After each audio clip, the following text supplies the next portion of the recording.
Le tronc cérébral, donc, est constitué par 3 parties qui sont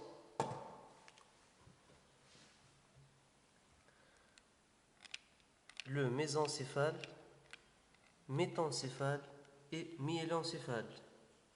Mésencéphale,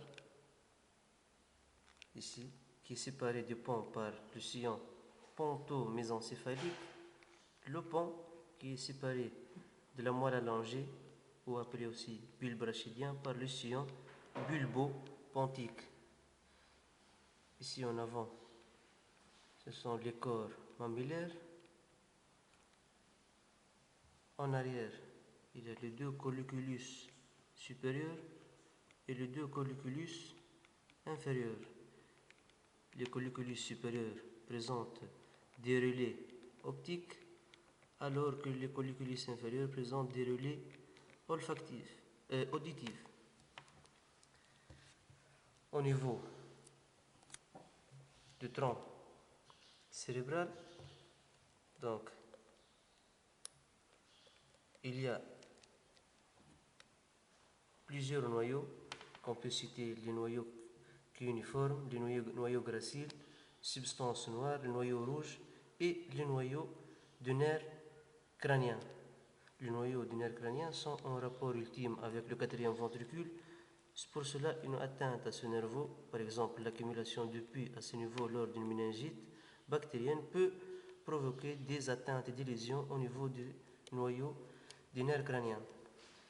Les nerfs crâniens sont au nombre de 12 paires. Le premier nerf, ici, c'est le bulbe olfactif, qui constitue le nerf olfactif. Le nerf olfactif est responsable de la sensibilité olfactive. Le deuxième nerf, ici, c'est le nerf optique. Le nerf optique qui est responsable de la sensibilité visuelle. Il reçoit les axones de la rétine qui sont en connexion avec les cônes et les bâtonnets de la rétine. À ce niveau se fait le chiasma optique, puis les bandelettes optiques. Le troisième nerf, c'est le nerf oculomoteur, ou nerf 3. L'oculomoteur est responsable de l'innervation du muscle oculomoteur,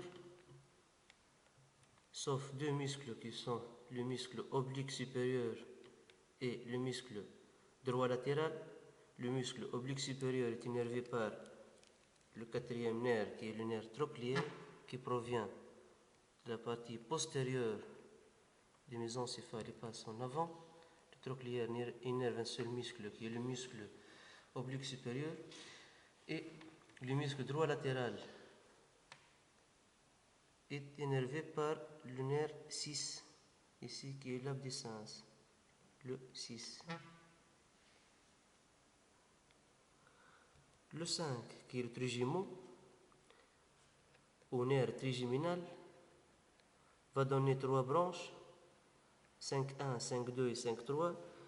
5.1 c'est l'ophtalmique, va donner des branches terminales qui sont lacrymales, frontales et nasociliaires, qui vont diriger vers le globe oculaire, et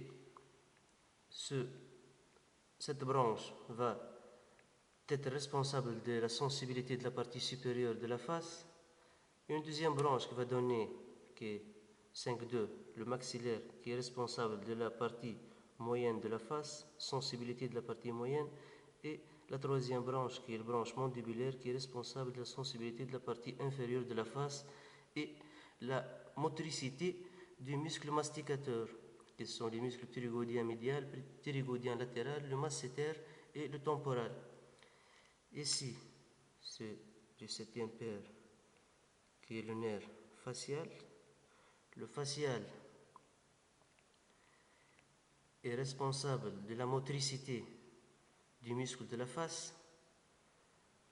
À côté de lui, existe un autre nerf qu'on appelle le nerf 7 bis ou le nerf intermédiaire qui n'est pas représenté ici et qui est responsable de l'innervation motrice des glandes sublinguales, submandibulaires et glandes lacrymales.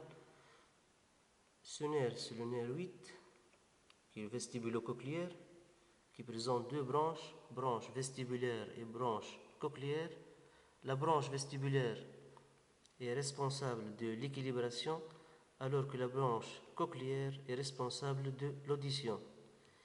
Ici, les restes des nerfs de part et d'autre de l'olive bulbaire, qui sont le nerf 9, qui est le nerf glossopharyngien, le glossopharyngien qui est responsable de l'innervation du pharynx, de l'oreille moyenne, du goût au niveau du tiers postérieur de la langue.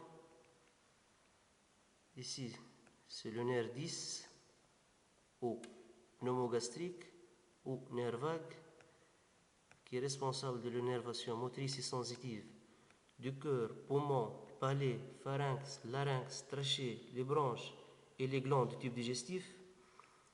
Ici, le nerf 11, qui est le nerf accessoire, qui présente deux contingents, contingent bulbaire et contingent médulaire, et qui est responsable de l'innervation de deux muscles qui sont le muscle sternocléido-mastoïdien et le muscle trapèze. Et le nerf 12, qui est le nerf hypoglosse, responsable de l'innervation motrice des muscles de la langue. Au même niveau du pont existe le cervelet. Ici, le cervelet qui présente une partie médiane appelée vermis et le deux hémisphères cérébelleuse.